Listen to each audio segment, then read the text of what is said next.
Good morning. It is so good to be together again. We are working our way through this series we're calling Life, and it's a different kind of series. And it's just been different than some of the others we have done. And last week, as we tackled the issue of racism, we started diving into what does that look like for followers of Jesus? How do we respond to that? We've been talking about the reality of this idea of living life, that we want to embrace all aspects of following Jesus.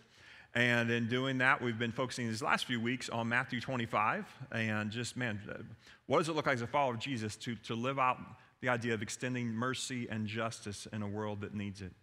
And with our topic of racism last week, there's the intention is very clear of just, okay, if somebody's struggling with racism or prejudice, that they would just listen to the leading of the Holy Spirit and let the Holy Spirit speak into their lives. More importantly, we were also saying, okay, as followers of Jesus, what can we all do? Red, yellow, black, and white. What can we all do together to make a difference in related to that issue? Now, I realize in a setting like we had last week, when we step into a sensitive topic like that, it can stir up different thoughts and feelings. And I just want to extend to you a personal invitation that, if last week you just felt like, well, there's the reality of, we don't do a Q&A necessarily in this room, but maybe you've got some thoughts, maybe you have some feelings, maybe you got questions, and you just really would like to talk about it. Talk to me. This week, call the church office. Let's set up an appointment. I want to hear what you have to say. I want to listen. I want to hear your heart. So if something's still been just either bothering you or resonating with you from last week, please contact me and let's talk about it. Would love to hear what you have to say. I love this church. I care about this church, and we need to talk through all these different type of things. Today, as we continue in this series talking about life, we're going to go to a more global perspective. We're going to look at those lenses of mercy and justice through the realm of what do we as followers of Jesus do to try to make an impact in the world around us. Hopefully we'll answer the why, but as well give you a step of action that you may want to take. Now, we talk a lot about stories around here and how you have a story and all of us have a story, and somewhere within that story, it involves a next step, taking a next step of faith, taking a next step in trusting God more. And today, we are very privileged to have with us a special guest, Michael Chitwood. He is the founder of Team World Vision, and he's going to let you in on his steps, his journey, his own story, and what God has been doing there. Michael is a friend.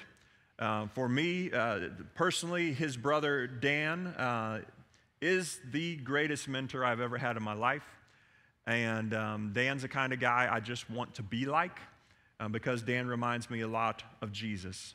And when I see Michael, I see Dan in so many ways. And it is honestly our privilege to have him here, because just like Dan's story, his brother's stories intersected with mine, I believe Michael's story today may very well intersect with yours. So listen to the Holy Spirit's leading, and just have an open heart as he shares his story with you. Would you please welcome Michael Chitwood?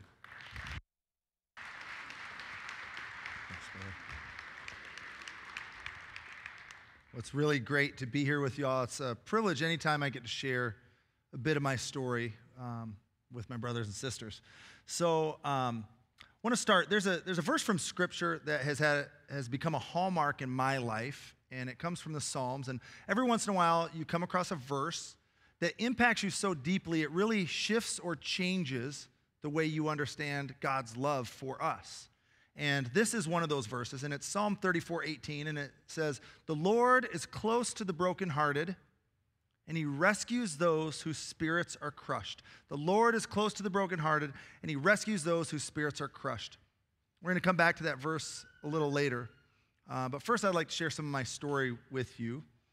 When I was a kid, I really wanted to be a drummer. I wanted to play drums in a rock band, and my parents were not happy about that. They didn't want a drum set in the basement, and so they made me take piano lessons instead, and I hated every minute of it. I took piano lessons for 3 years. I got through about 3 months of lessons, and wasted my parents' money before they finally let me quit piano and bought me a drum set. But after all those years of wasted piano lessons, I can still kind of play one song on the piano. I almost broke it out for you today, but it'd be a little miserable. And the song is the theme song from a movie called Chariots of Fire. And if you're my age, I'm 42. If you're 42 or older, you might remember this movie. But it was out when I was a kid, and it's a true story about a guy named Eric Liddell. And Eric wanted to be an Olympic runner, but he also felt called to be a missionary in China. And he was wrestling with this. Can I pursue the Olympics, or do I need to quit being a runner to go be a missionary? And there's a scene in the movie, Chariots of Fire, where he's in a fight with his sister, Jenny. And she's mad that he just skipped a prayer meeting for track practice. And here's what Eric tells her. He says, Jenny, I believe that God made me for a purpose, to be a missionary. But he also made me fast. Why would he do that, right? And when I run, I feel his pleasure. Well, a couple of years ago, me and some of my friends from the Team World Vision staff were waiting for a table at a restaurant, and we were just talking as we waited for our table, and my friend Johnny had recently been in a discussion with a friend about that scene from Chariots of Fire, and that statement that Eric made, when I run, I feel his pleasure. And he said, so Michael, when do you feel God's pleasure? And Johnny thought it was just kind of a casual question, but it rocked me. It came out of left field. I'd never even thought about something like this, and I started stumbling through my words, trying to make something up that sounded spiritual or, a good Christian answer. This is when I feel God's pleasure. And the truth was, I couldn't come up with anything. And I knew if I made something up, Johnny would be able to tell I was lying. And so I just got real with him for a second. I said, when do I feel God's pleasure? John, I guess not that often. Well, Johnny could tell his question was messing with me because he just kind of dropped it and let it go, and we went about our dinner together. But that question gripped me, and I wrestled with it for weeks. The truth was, I didn't feel God's pleasure very often. Sometimes I felt his presence in my life. I knew he was there. Sometimes even his comfort. But his pleasure, I wasn't really sure I knew what that meant. You see, while the previous 10 years of my life had held some amazing experiences in my faith journey, they also held more pain and heartache for me than I knew this life had to deal out. I'm going to share some of my story with you, and I hope something I share today will connect with even just a few of you in the room today. I grew up in Grand Rapids, Michigan. Grand Rapids is about as much in a bubble as you can get. It's a real safe place to grow up. I had two parents that loved me, two older brothers, Dan and Dave, who were my heroes. Went to an awesome school. Had a great group of friends. I was in Young Life, a great church family. To be honest, life couldn't have been much more easy for me as a kid growing up. I started playing football in Grand Rapids. You could start playing football in second grade, full contact. And I played second grade all the way through college, where I played defensive end down at Olivet Nazarene University. And when I finished college football, I swore off two things: morning workouts and running. As a defensive lineman, if I ran more than 10 yards, it meant I missed a tackle or my coach was mad at me. I hated running. Well, right out of school, I became a fifth grade teacher in Kankakee at a school very different from the one I grew up in. It was about 98% of the kids were from low-income families. And that was my first experience with poverty. My second experience was actually the next year when my dad invited me to go on my first missions trip to another country. He invited me to go to Haiti with him to train teachers in the Wesleyan schools there. I'll never forget the first two words I learned in Haitian Creole. Moi grand goût. Moi grand goût. I'm hungry. I'm hungry. Young kids would run alongside the trucks we were in. They'd grab onto the windows and say that, I'm hungry, I'm hungry. Now, I'd seen poverty firsthand in Kankakee. The first homeless person I met in my entire life was a 10-year-old girl in the fifth grade class I taught. But I'd never seen poverty like this. Kids with no food to eat, no water to drink, and often no adults in their lives at all to take care of them. It wrecked me, and I actually came back from Haiti with an application to be a teacher there. I thought that's how I could help these kids, is I can move there and be a teacher. But I was getting married the next summer, and all my friends and even some of my family told me that moving to Haiti as newlyweds was a terrible idea, that it wasn't safe. And so despite a deep desire in my heart to do something to help those kids, I froze. I chickened out, and I let fear get the best of me. Instead, I took an awesome job doing youth ministry with Youth for Christ, leading a campus life ministry down in Champaign, Illinois. And I want to be clear, my time at Youth for Christ was amazing, but I knew deep in my spirit I had ignored a whisper from God to help the poor. Well, it was during my first year of ministry at Youth for Christ that I had my first real personal experience with pain. It was a Wednesday night after a campus life meeting. I came home and went to bed early that night before my wife, which is kind of rare. She usually goes to bed before me. And so I didn't even hear the phone ringing, and I didn't wake up until my wife burst into the room and said, "Michael, wake up, something happened to your dad." And I pick up the phone, and it's my mom on the other line crying hysterically, and I can't make out what she's saying, and I finally get her calmed down to find out what had happened. My dad had gone in that day for what was supposed to be a routine shoulder surgery on his rotator cuff. It should have been in one day, out the next. But something happened in post-op, and they over-medicated him, and he slipped into a coma. So me and my brother Dan and my brother Dave and my mom stood around his bedside for the next 3 days, holding hands, praying for a miracle. Because you see, we serve a God of miracles. We serve a God that can heal the sick and raise the dead, and I knew for certain that he was going to heal my dad and that he would sit up in that hospital bed. And when it didn't happen, and my dad passed away on Mother's Day 2001, it shattered my faith. I'd never experienced any kind of pain like that. What was 2 years after that happened that I got another phone call that changed my life. It was a high school football buddy of mine, Mark Smith. He was calling to tell me he was going to run the Chicago Marathon. I lived in Champaign, Illinois, just 2 hours away. And he said, "Michael, why don't you drive up and watch me run the marathon?" Notice Mark did not invite me to run the marathon with him, right? I had taken that commitment to no morning workouts and no more running extremely seriously. But I kept eating like a defensive lineman. By this time, I weighed about 265 pounds, and I couldn't run around the block if someone was chasing me. I was not a runner. It did not dawn on Mark to invite me to run the marathon with him. But I heard a whisper that I'm certain was the Holy Spirit, and it was just 2 words: "Do this. Do this." So I hung up the phone, and I decided I am going to run the Chicago Marathon. Now, keep in mind, I've never even run a 5K at this point. I had no idea even for sure how far a marathon was. It's 26.2 miles, if you're wondering. And I just knew I was supposed to do it. And so I started training, and I trained very slowly. I was so slow that my friends would say, "Hey, Chitwood, I thought you were training to run that Chicago Marathon." I'd say, "Oh, thanks so much for the encouragement. I am training to run the marathon. Thanks for asking." And they'd say, "Oh, I keep seeing you walking all over town all the time." Well, I may have been slow, but something amazing happened out on those long, slow runs. I started talking to God again. Sometimes I was yelling at him. To be honest, I felt like he had it coming. I was pretty angry, and I figured he could take a little bit of my anger. Sometimes out on these long runs in Champaign, Illinois, I just pull over the side of the road, put my hands on my knees, and weep. My heart was broken. Sometimes I was just listening. And then on October 15th, 2003, I towed the starting line of my first race ever, the Chicago Marathon. And I got to tell you, it was electric. There were like 35,000 people running, 1.5 million spectators. It felt to me like it was the closest I'd ever get to playing in the Super Bowl.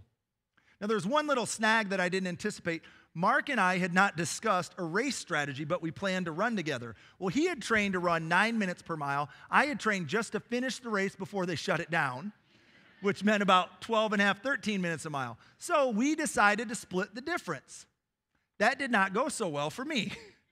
So the first few miles are going great. About mile 3 or 4, I see a guy running on a prosthetic leg. And I'm like, "Come on, buddy, you can do this."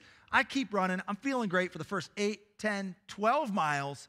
The wheels come off. Now, if you're a marathoner or have heard of this, there's a thing called the wall. You are not supposed to hit the wall till about mile 22 of a marathon. That means I'm done. I don't know if I can take another step. I hit it at mile 12. And I pretty much had to walk the back half of that marathon. About mile 20, I hear some guy yell, "Come on, buddy, you can do this." You know who it was, right?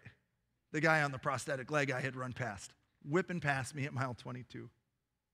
I wish I could tell you I crushed that marathon, and it was awesome, every bit of it.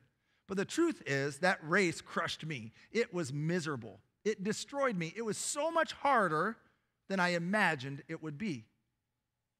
But it changed my life physically, spiritually, and emotionally. And I decided that day I would do a race like the marathon every year for the rest of my life. It had changed me so much inside. Well, the next year I heard about the Ironman triathlon, and I knew I had to do it. If you don't know what the Ironman is, it's a 2.4-mile open water swim, followed by 112 miles on a bike, followed by a marathon. When I signed up for the Ironman, I didn't own a bike, and I didn't know how to swim. Nobody ever accused me of being the smartest guy in any room. But here's the truth. I had seen what fear can do to you. Fear kept me from moving to Haiti when I felt God tug at my heart. Fear almost made me quit training for my first marathon. In fact, I've come to believe that almost every amazing thing that God has for us in this life is on the other side of fear. And you have to step through fear to get to it. Well, one day I was out on a 5-hour bike ride having a really intimate conversation with God. And I had what I can only describe as like a vision from God. The conversation picked up quick. It went something like this: Michael, you could do these races to help those kids on the other side of the world. And my mind started racing, and I could remember all these different charities at the marathons I'd been to, red and yellow and blue and purple jerseys, all raising money for medical research programs. But I couldn't think of a single charity at these races that invited people to run marathons and help children and communities on the other side of the world.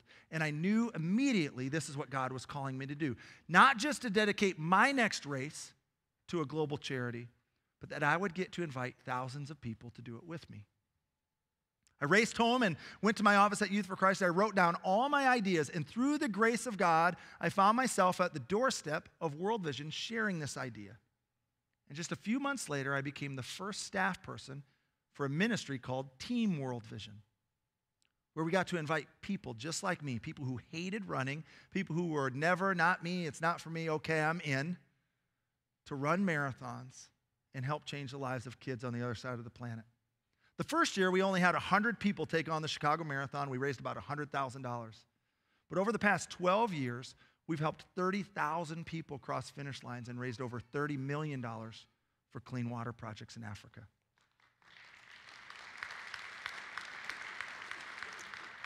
You know, I have had a front row seat to see God do some amazing things in this world. But I've had more heartbreaks along the way too.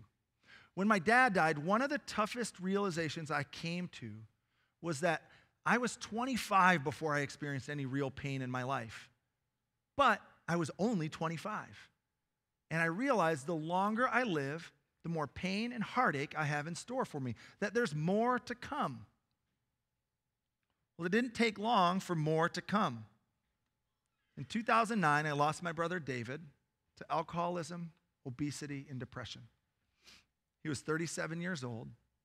He had 4 kids he left without a dad, and his young wife widowed. And then, just as I was catching my breath and getting back up on my feet, in December 2013, a week before Christmas, we lost my brother Dan.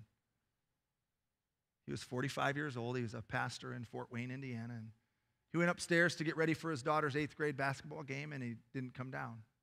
No real explanation. You know, as if losing my dad wasn't enough to break my mom's heart, losing my 2 best friends absolutely crushed me.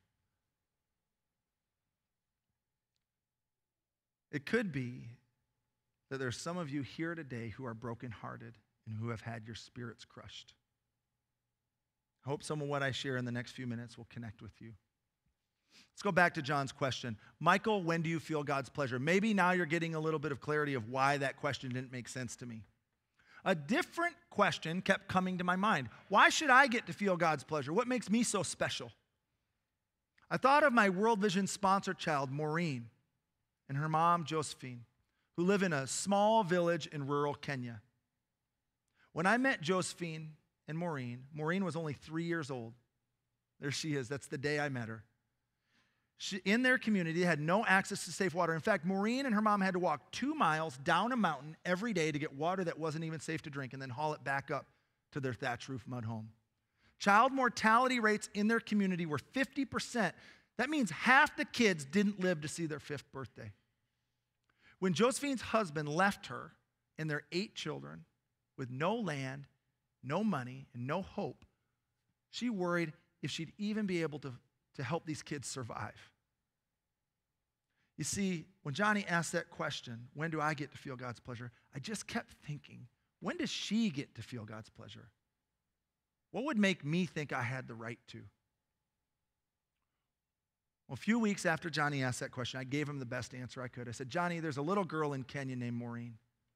And since the first time I visited her and her mom, I've been back a few more times, and each time it feels more like home, like they're my family. And despite the fact that when I met Josephine and Maureen, it seemed like everything was hopeless, now they have a hope. Because while Josephine was praying for a better life for her kids, thousands of people back home were stepping through fear to sign up for marathons, stepping through fear and asking their friends to make donations to help a mother and her children on the other side of the world, to help bring hope to a community that most of them will never visit. Josephine felt hopeless, but now they have a hope because of strangers a whole world away. Brothers and sisters, a whole world away. You know, over the past few years since Johnny first asked that question to me, I've been able to figure out a few times when I feel God's pleasure in my life. One of them is when I'm with Maureen and Josephine in Kenya. I have the privilege, because of my work at World Vision, I've been to Africa 17 times in 10 years. And it is amazing to get to see this family that's become, oh my gosh, I forgot that picture was there. Look at that kid. She's not a miserable kid. She's a kid filled with hope and joy. And she just needs a fair shot at this life. When I'm with her and their family, I feel God's pleasure.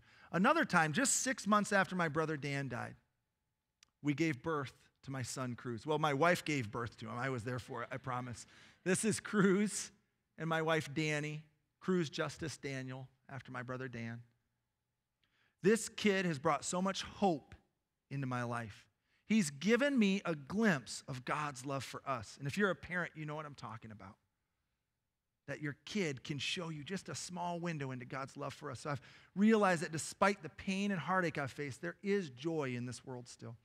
And the third time I feel God's pleasure is when I'm with a bunch of knuckleheads like me who hate running but say yes anyway, step through fear anyway, even though they're scared to death because they believe kids like Maureen are worth it. Josephine tells me we were the answer to her prayers. But the truth is, she was the answer to my prayers. You can tell John's question had a profound impact on me, and maybe you're already racking your brain of when you feel God's pleasure in your life. Or maybe that's a confusing question for you right now. Well, I searched the scripture trying to find an answer. Why did I have such a hard time understanding this concept in my life? And instead, I found something different. I don't know if you've ever heard of this thing called a life verse. But a life verse is something that never made sense to me when I heard people talking about it. A life verse is when someone reads the Bible and they find one Bible verse and they're like, boom, that's the one. I'm sticking with it for the rest of my life. It did not make sense to me. I could understand how you could pick a Bible verse of the week or a verse of the month, or maybe even say, that's my verse for the whole year. For 2018, that's the verse I'm going to focus on. But I never understood how someone could pick a Bible verse and say, that's the one that's going to be close to my heart for the rest of my life. I just know it. And then a few months after my brother Dan died, I stumbled upon my life verse. It's Psalm 34:18. The Lord is close to the brokenhearted, and he rescues those whose spirits are crushed. I shared a little while ago that I've learned the hard way. There's more pain and heartache in this world for me than I ever imagined. But here's the deal with pain. Either you've already experienced a pain like I'm talking about, and you can totally relate. You know exactly the type of pain I'm talking about. Or maybe you're in the midst of a painful experience like that right now. Or it's yet to come. But trust me, it will come. This life has pain for all of us. Pain, the likes of which we cannot even imagine. Now, maybe your pain isn't like mine. Maybe it's not the death of a brother or a sister or a parent. Maybe it's the loss of a job or a struggle with infertility or a divorce in your family or a battle with addiction. but you've faced some kind of pain that seems insurmountable. It's caused disillusionment with God and even called into question your faith because it just doesn't make sense to you. But here's the deal. Jesus does not tell us we're exempt from pain. In fact, we're supposed to expect it. If you look at all of our biblical heroes, all of them, from Job to Paul to Jonah to David to Rahab to Ruth, their spiritual journeys were not forged in times of ease and comfort, but rather in times of pain and suffering, and so are yours and mine today.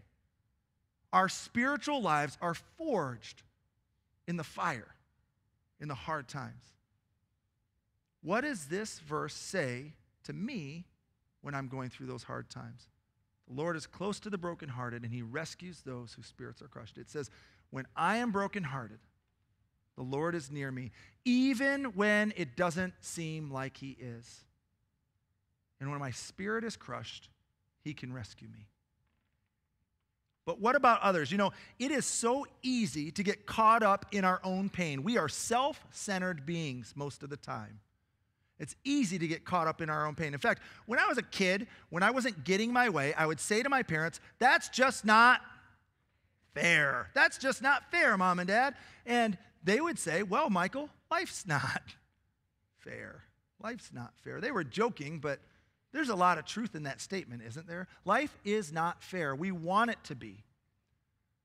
You know, after the losses I've faced, I'm going to be real honest with you. I'm 42. I've lost my dad and both my brothers.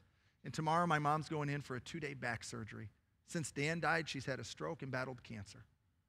It's real easy for me to look around and say, this isn't fair. Most of my friends haven't lost anybody. God, this isn't fair. And after I lost my dad, my mom, I said that out loud to my mom, thinking she would empathize with me. And certainly my mom has been there too. But that day she called me out on it. She said, no, Michael, you know what's not fair? What's not fair is that there are kids that don't have safe water to drink or enough food to eat. What's not fair is that there are wars going on in this world that are being fought by 12 and 13-year-old kids that have nothing to do with it. What's not fair is that there are refugees right now fleeing their homes because of war and violence in search of a safe place to go. And guess what? They're not going to find one because people aren't going to let them in. What's not fair is that there are more people living in slavery in 2018 than at any point in human history. That's not fair. You see, despite the pain and heartache my mom had faced, she was able to remind me that there are other people that have experienced things we can't even imagine. What does this Bible verse have to say to them? The Lord is close to the brokenhearted, and he rescues those whose spirits are crushed. It says that when others are brokenhearted, the Lord is near them, and when their spirits are crushed, he can rescue them. Well, a couple of years after my dad died, before my dad died, my brother Dan had given him a journal called A Father's Legacy. It's the best Father's Day gift you can give someone. And every page has a question, and your dad leaves it for you to read after he's gone. And my dad only had it for about 1.5 years, but here's his response to one of the last pages he wrote on it. It says, what is the spiritual legacy you'd like to leave for others, and why is it important to you? Here's what he wrote.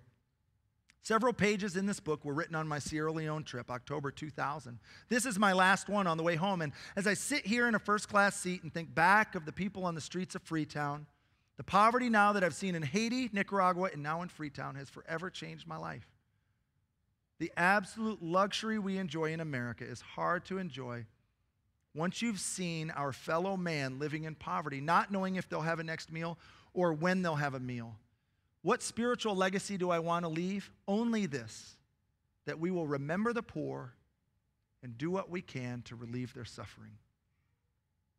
He wrote that 6 months before he passed away. Folks, there is often very little we can do about our own pain, but there is always something we can do to relieve the pain of others. And there's a danger in getting too self-centered and focused on ourselves when sometimes the very thing that will bring the most healing to ourselves is to turn our attention to the pain of others and do what we can in their lives. But it's tough. It's hard. It's hard to be around hurting people. If you've ever walked through grief with someone, it's hard. It's tough walking through addiction with someone you care about, or chronic depression, or disease, terminal illness, any of these hard things in life, it's easier to keep our distance and kind of protect ourselves and say, right now I'm not going through that. I'm just going to guard myself against it. I don't want to be around hurting people. But here's the deal, folks. If we want to be close to God, if we want to be close to Jesus, we need to be where he is. This Bible verse tells us where he is. He's near the brokenhearted, and he's near the crushed in spirit. And if we want to be near Jesus, that's where we need to go. There's one little catch to that, too, that's pretty awesome. In Matthew 25, Jesus tells us, whatever you did for one of the least of these brothers and sisters of mine, you did for me. There's two quick things that are easy to miss. One, Jesus calls those who the rest of the world sees as the least of these his brothers and sisters. He doesn't see them as the least of these. He sees them as his family. And then the second part, he says, whatever you did for them, you did it for me.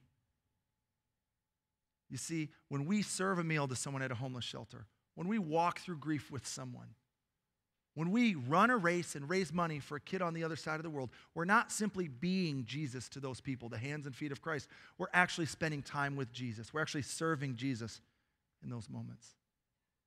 Right now, you have friends and family and neighbors and classmates who are going through hell on earth. They're facing insurmountable pain and heartache, and they feel alone.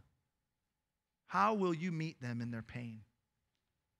The Lord is close to the brokenhearted, and he rescues those whose spirits are crushed. And today, if you're brokenhearted, I want to remind you, the Lord is near you, even if it doesn't feel like he is. And if your spirit has been crushed, he can rescue you. You know, it is a privilege to get to share a bit of my story with you. But it's even bigger privilege that today I get the opportunity to invite you into my story. Now, some of you may be already getting the butterflies because you can see where this is going. I want to invite every single person in this room to consider doing something crazy with me and running the Chicago Marathon this October on behalf of kids on the other side of the planet. Now, here's the deal. I know that's scary. Some of you got butterflies because you're hearing a whisper. Just maybe it's those two words I heard, do this. And you got another voice on the other side saying, you're nuts. This guy's crazy. You cannot run a marathon. That's insane. People would laugh at you. There's no way you can do it. You may be thinking you're too fat, too old, too out of shape, too this, too old. You're not. Okay? Team World Vision is not a team of runners. We're just a bunch of folks willing to step through fear so that kids like Maureen can have a shot at life. I want to tell you this. If you will say yes and step through fear and take on the Chicago Marathon with the team from Valpo Naz, it will change your life. I promise you. It will change your life in ways that you can't even imagine. But even bigger than that, you're going to have a chance to change the life of kids on the other side of the world.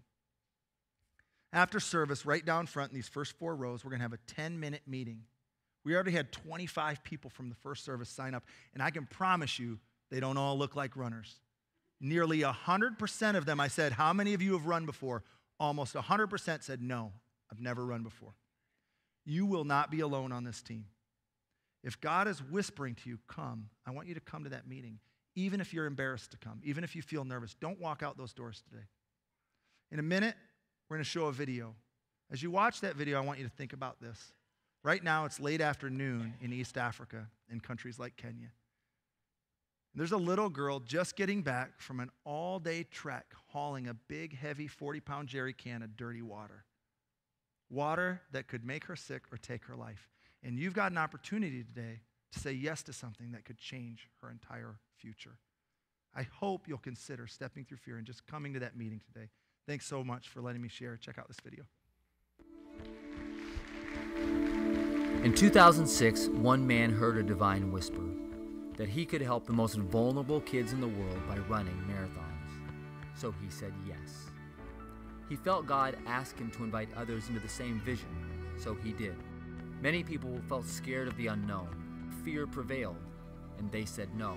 But many people pushed through that fear, and they said yes. The first year, 100 people said yes. The next year, 400 said yes. Then 1,000, then 2,000. As people said yes to new challenges, and to changing the lives of kids and communities in Africa, their own lives started to change in drastic ways. I started this year. This is my first year. I have only been out of a wheelchair for 2 years now. In the beginning, I was like, my knees, I got too much weight, hold on. But I stuck with it. And I just went all in. I thought, I'm 55, why not? Bev did it at 60, I'll do it at 55. This has really brought me back, helped me recommit my life to the Lord, but also to those less fortunate. And plus the goal of like bringing clean water, that's beautiful. So I was like, this is something I really want to do. We really did a lot of training, just the two of us, and it was such a bonding moment of that time when your strength is faltering and the person next to you carries you through it. Well, I've lost 75 pounds through this. And I couldn't imagine my 7-year-old having to go run and get water for our family. So that what keeps me motivated and focused. I plan on running a marathon every single year until I die. Wow. We'll see how that happens or how that goes. Over the last 10 years, over 25,000 people have joined Team World Vision, and they just keep saying that magic word, yes. Every one of those yeses also represents kids in Africa who get to say yes to life, yes to health, yes to an education, yes to hope. Hundreds of thousands of kids. Every movement, every revival, every revolution in the history of mankind has begun because someone said yes. They are yes people. We are yes people. You are one too. As long as there are children in this world without clean water, we will continue saying yes.